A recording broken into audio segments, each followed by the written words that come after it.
Pétalo neves e Kiris. Kiris, e caçarazons digne de sanguinole.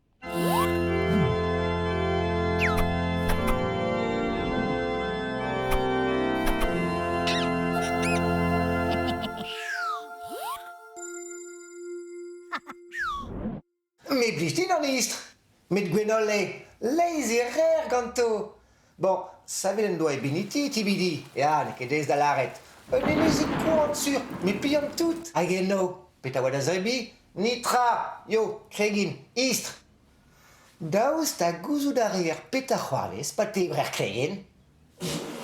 Oh, kachat a rer kregen, e a tudu. Met an unig man a c'hal deut gantan, n'en avez en ket stir ar ger yun. Yun, chomazad a zrebi. Gwenole an deus divizet mont en em stalia pel ar neuze.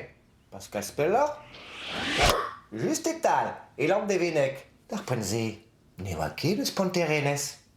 Daou a c'hoari Andro vraz. Oret kebil! Gwenole neus tapet e c'hallout Moizek? Laket ar mor da zigeri, a laket e vagad mener de reuzi. Egise, ragtal. Ah, me vel just, a he oa kled am trao, gout ore dous an avel, lior sur zudus. Me keit a me mam gant Gwenole, pirag n'en deus ket digore d'ar mor pa oa keris o veuzi. Ah, savet e de genel gralon, ya, me da ud, a tud keris, hein? Hein? Ok, tud keris a oa pa met. Farn o digor a tout o chestre. Me bon, peta oa e bicher. Savet e yeneo, ne ket? Ah, deus tu pa ver ez a labo?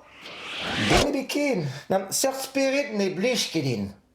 Neuze, petazo nevez e keris.